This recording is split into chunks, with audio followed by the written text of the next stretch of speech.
Hello everyone, welcome to our channel ISC Steno. We are starting the passage at speed of 100 word per minute. Start. Sir, one of the most promising areas for international cooperation is in the regions of eastern India and Bangladesh, where alternating periods of drought and flood cut cruelly into food production. Several 100 million people live in this area. They happen to be citizens of India, Bangladesh, and Nepal, but they are also citizens of the global community, and the global community has a stake in ensuring that their needs are met.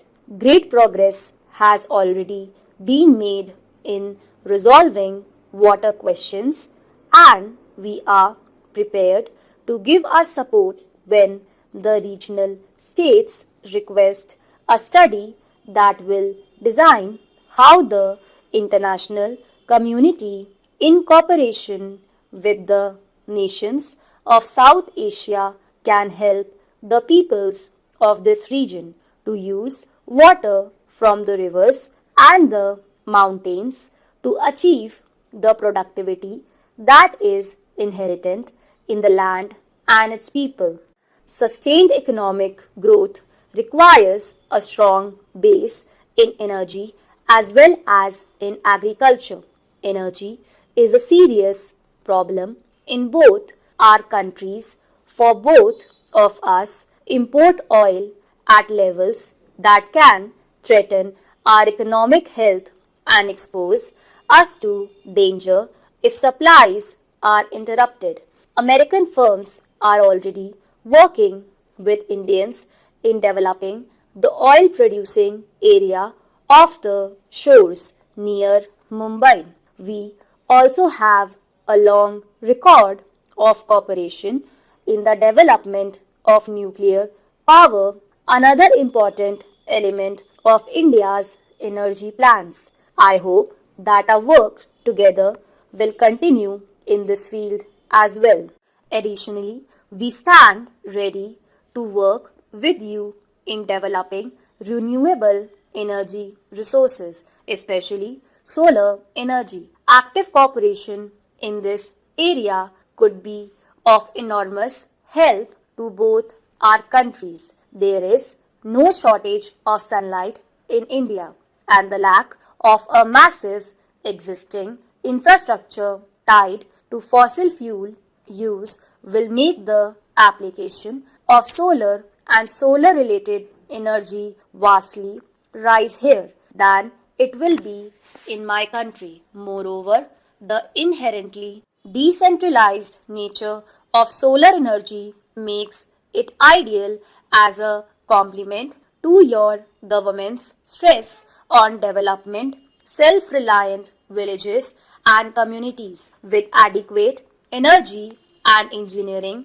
applied to the use of existing land resources. Potential gains in agricultural productivity will also greatly enhanced. The silent void of space may seem remote from these challenges, but the intricate electronics of a space satellite can be as useful to earthbound farmers as a new plow.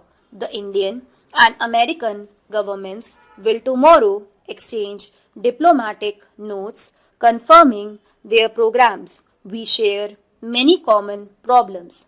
We also share an obligation to advance human rights not by interfering in the affairs of other nations, not by trying to deny other nations the right to choose their own political or social system, but by speaking the truth as we see it and by providing an admirable example of what democracy can mean and what it can accomplish.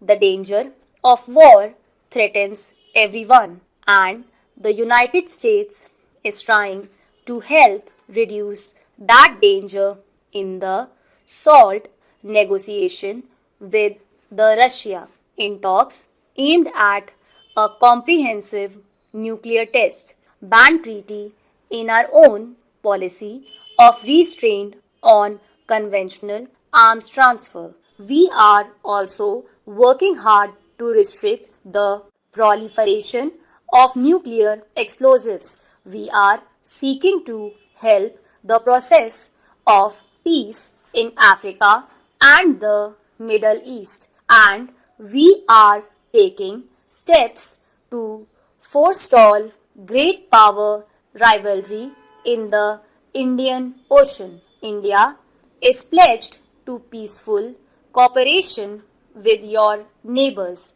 and India is an important part of almost any United Nations peacekeeping force, is a present and frequent member of the Security Council, and has been in the forefront of campaigns against colonialism. More and more we find ourselves working together towards our common goals: democracy, human development, social justice, and peace. I believe that such is the commonality of our fundamental values that your motto could be ours, and perhaps ours could be yours. Motto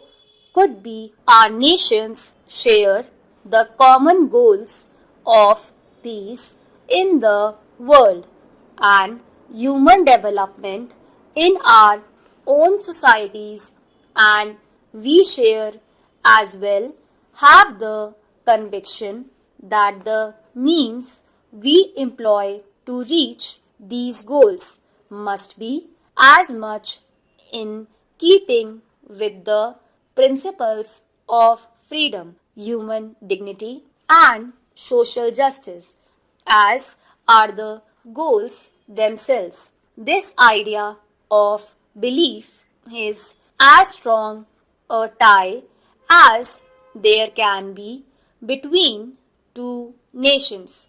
The values that Indians and Americans share have deeply affected my own life. I come to you as a national leader in the hope that my visit will mark a new and higher stage in the steadily improving relation between our two countries. But in a more personal sense, I come as a pilgrim. This morning, I had the honor of laying a wreath on the memorial to Mahatma Gandhi. In that sacred place, I recalled new ways in which Gandhi's teachings have touched the lives of people in my country. There may be some differences between yours and ours. We are moving along the path of democracy toward a common goal of human development. I know, speak for all American when I say that I am grateful that we travel that road together. Stop.